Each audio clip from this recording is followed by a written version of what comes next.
ሰላም አለይኩም ወራህመቱላሂ ወበረካቱ። ክርስቲያን ወገኖቼ ሰላም ብያለሁ። እንዴት ናችሁ? እኔ ያለው አልሐምዱሊላህ። ነይ መሸቃሊት ነኝ። ዛሬ በሚገርም ቪዲዮ መጥቻለሁ። አብራችን ቆዩ ያገሬ ልጆች። ብዙዎቻችሁ እና ይሄ ምንድነው ልትሉ ትችላላችሁ። እኔ ግን በጣም ስለገረመኝና ስለተማርኩበት ለእናንተ ማካፈል ፈልጌ ነው ማለት ነው። እሱ ምንድነው መሰላችሁ የተፈጠረው ጉዳዩ ከአንድ ሳምንት በፊት ነው። ባሳለፍነው ወር በቀን 28 መዳም ለኢድ የሚያስፈልገንን ነገር እንግዛ ብላኝ አብረን ሱፐር ማርኬት ሄድን ማለት ነው። ከዛ እቃችን ገዝተን ስንመለስ ከሱፐር ማርኬት መልስ መዳሜ መድኃኒት መግዛት ፈለገችና ከዚያው አካባቢ ሰደር ያለና ገባን ማለት ነው ወደዚያ። ከዛ እሱንም ገዝተን ስንወጣ ከጥጋችን መንገድ ዳር ላይ ማለት ነው እዚሁ መንገድ ዳር ራሺዲያ የሚባል አካባቢ ታውቋት ይሆናል ብዙዎቻችሁ ብዙ ጊዜ እዚያ የምትሄዱ ከሆነ አንዲት ልጅ አለች ምግብ የምትሸጥ ማለት ነው። እና ዞር ስትል አየቻትና ምግብ ሸተታትና ታሊን ሹፋለች ምንድነው የምትሸጠው ምግብ እስኪ ነኝ እንያሳለችና ሄድም ማለት ነው። ከዛ እኔ በርቀት ያችን ልጅን ያያታለሁ ከዛ በፊትም ማለት ነው በርቀትና የሚመስልኝ የራሷ ሱቅ ምናምን ለራሷ መስራ ምናምን ነገር ነበር የሚመስለኝ። ከዛ በኋላ ሄርንና ያላትን ምግብ እየከፈትን ስናየው ምንም አልተነካም። ምግቧ እንዳለ እንደሞላ ነው። ከስር ሻማ ተበርቶበታል ምግቡ እንዳይበርድ ማለት ነው። ጌማት ትሰራለች። በትልቅ እየመጥበሻ ነው ጌማቱ የሚጠበሰው ሊጡም የሚበካ በትልቅ እንትን ሳህን ነው ማለት ነው። ከዛ ጌማቱን የምሰራው ግን ሰው እንደሚፈልገው ነው። ሲመጣ ስትታዘዝ ብቻ ነው። ገብቷቸዋል። የስንት አለ ስትባል ከ5 ድርሃም ጀምሮ አለ አለቻት ማለት ነው። ከዛ እሺ የ10 ድርሃም የማሰር ይለን አለቻትና አዘዘቻትና ትንሽ ስለሚቆይ መኪና ውስጥ ቆዩ ምናምን ስትል እሺ አለና ተመልሰን ወደ መኪናው መጣን ማለት ነው። ከዛ እያወራን ቆየንና ከ15 ደቂቃ ምናምን በኋላ ሂጅና ይዘሽው ነው ያለች ማለት ነው። ሊጡ እንትን ነው በጣም ቦክቶ በርዷል። ገብቷቸዋል። እና ቦክቶ ስለበረደ ተሏይ እንትን አይቀላላትም ስትጠብሰው ማለት ነው። ጊዜ ይወስዳል። ገብቷቸዋል። ምክንያቱም አፍለኛ ሊጥ ስላልሆነ ከዚያ ስድ ገና ናት አሁንም ጌማቱ ማለት ነው። እዚያ ለመዳም ነገርኳት ገና ነው ምናምን ስላት እሺ ችግር የለም ሲያልቅ ይዘሽው ነው ያለችኝ እና ሄድኩኝ። በመጀመሪያ ገና እኔና መዳም ስንሄድ ከሷ ጋራ አንድ ሀበሻ አለ ማለት ነው። ቆሞ ወንድ ልጅ ጌማት አዟት ጌማት ሰርታለት ጌማት እየበላ ከዚያ ሰላም አልኳቸው ወንዱንም ሴቷንም እና ወራን ማለት ነው። ከዛ በኋላ ያገርሽን ሰው አግኝተሽ ደስ አለሽ አይደለም ምናምን እያለችኝ ያው አልኳት። ከዛ ወንዱ ልጅም ወዲያው ቻው ብሎን ሄደ። ከዛ እኔም ወደ መኪናው ከመጣሁ በኋላ ድጋሚ ተመልሼ ወደ ልጅቱ ሄድኩ። ከዛ ጌማቱን እየጠበሰች እሷ ማውራት ጀመረ ማለት ነው። ኢትዮጵያ ሄደች ብያቸዋለሁ።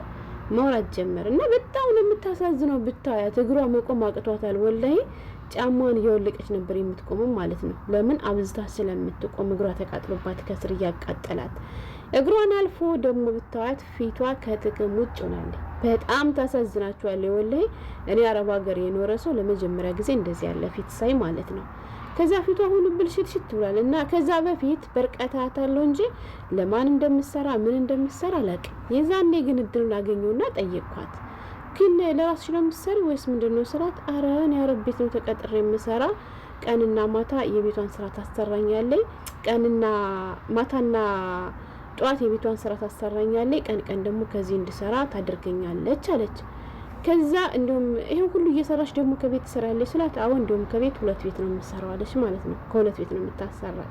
እንዴ አንቺ ለምንድን ነው ራስሽን እኮ እንትን እየጎዳሽ ነው ለምን ቤት አልቀየርሽም ስላት አልቀየርሽም እምቢ ካልሽ ከኔ አልሰራም ካልሽ ብሎክ አድርጌ ወደ ሀገርሽ ነው ማሳፈረሽ ብላኝ እኔ ደግሞ መሳፈርን ስለማልፈልግ ነው ምናምን ነገር አለች። ስንት አመት ሆነሽ ከዚህ ምናምን ነገር ስላት 2 አመት ልጨርስ 2 ወር ቀርቶኛል አለች ማለት ነው።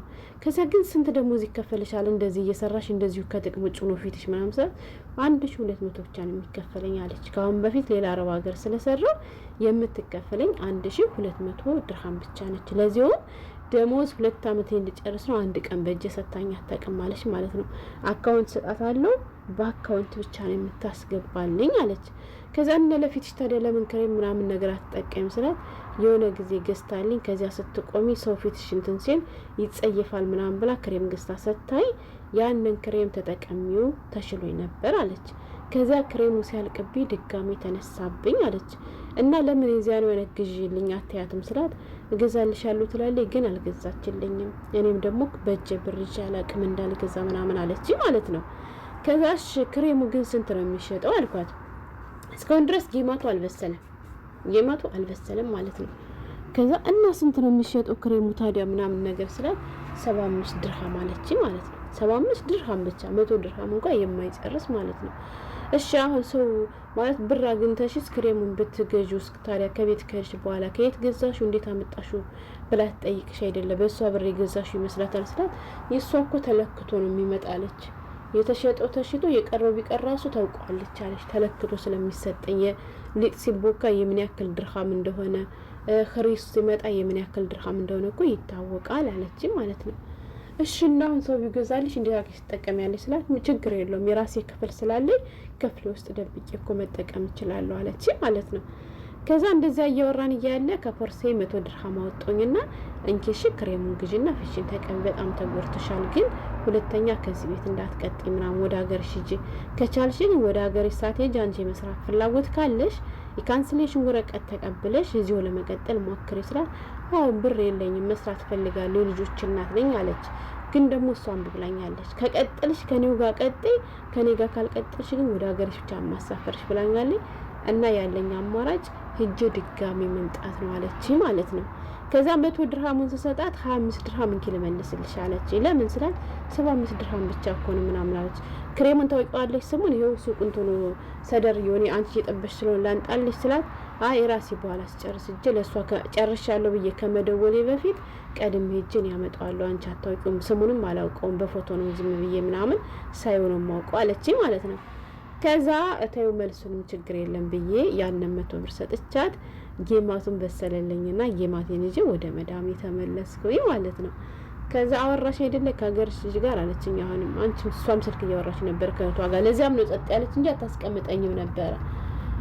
ከዛ አሁን አልኳትና መጣሁ። መቼ ነው ያን ነገር የሆነው? በ28 ማለት ነው። ከዛ በ31 ደግሞ እኔ ሰውየው ደሞዝ ሰጠኝ ማለት ነው።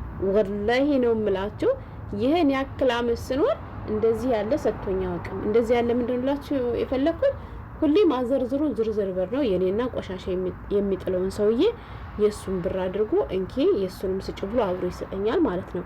ግን ዝርዝር ብር ነው የሚሰጠኝ። በቀደም በ31 ግን ለዛች ነው በ28 እንደዛ አድርጌ እሱ በ31 ደሞዜን ሲሰጠኝ ግን ድፍን ብር ሰጠና አዘርዝረሽ ቆሻሻ ለሚጥለው ስጭው፣ የኔ መልስ ደግሞ በኋላ ትመልሻለሽ አለና የሱ መልስ 100 ድርሃም ነበረው ማለት ነው። ሰጠኝ ገባችሁ? ከዛ የቆሻሻ የሚጥለውን ሰውዬ ዝርዝር ብር ነበረኝ ሰጠሁት። ሌላ ግን ተጨማሪ ዝርዝር ብር ስላልነበረኝ ዝም አልኩ። ከዛ መዳም የቁብ ብር ስትሰጥ ዝርዝር ብር አለና አየው ማማ 500 ብር ነው ይፈልጋሉ ዝርዝሩን ስለ አንስተሽ ስጫት አለች ለመጣች ሴትው። ከዛ ዝርዝሩን አስቀርቼ ድፍና 500 ብር አድርጌ ሰጧት ማለት ነው። ከዛ 100 ድርሃም የባባን መልስ ባባ ይሄው ብር አልኩኝና አንካልኩት ማለት ነው። ምንድነው ሲለኝ አይ አንተ በቀደም እኮ ድፍን ብር ስለሰጠኝ የሱን ሰጥቻለሁ ያንተ መልስ ይሄው ስለው ያጂው አለኝ። አረ ያንተ እኮ ነው ምናምን ሰው ችግር የለም ለራስሽ አስቀምጪ ለራስሽ ተይው ምናምን ነገር ሲለኝ አለንካ ምናምን ነገር ስለው እምቢ አለኝ ማለት ነው። ከዛ በጣም ገረመኝ። ለምን ብትሉ መልካም ነገር ስታደርጉ ለዩልኝ አታድርጉ። ለአላህ ብላችሁ ካደረጋችሁት ወላሂ በጥፍ እንደሚመለስ ሳይውል ሳያድር ራሱ አይቼበታለሁ። ምላችሁ ፈልጌ ነው እኔ ይሄን ያክል አመት ስቀመጥ ይሄ ሰውዬ እንደዚህ ነገር አድርጎ ማውቀውን ለዚያች ልጅ አሳዝናኝ እኔ ለአላህ ብያችሁ 100 ድርሃም ስለሰጠዋት ነው እንዴ አላህ አዙሮ እኔ 100 ብር የመለሰልኝ ምናምን ነገር ብዬ በጣም ገረመኝ ማለት ነው። ከዛ ደግሞ በስንተኛው ቀን ኢድ ሆነ። ኢድ ሆኖ ደግሞ የኢድን ስጦታ ሲሰጠኝ ተው በቀደም እኮ ሰጥተኛል ስለው አይ አንቺ እኮ ልጅ ማለት ነሽ ብሎ የኢድ ስጦታዬንም ሰጠኝ። እና መልካም ስራ ስትሰሩ ያገሬ ልጆች ለዩልኝ አታድርጉ። ወላይ ለአላህ ብላችሁ ካደረጋችሁት መንዶን ታገኙበታላችሁ፣ ምላሹን ታገኙበታላችሁና በጣም ስለገረመኝ ላካፍላችሁ ብዬ ነው። የምትሳደው ማጠፉን ጉዳያችሁ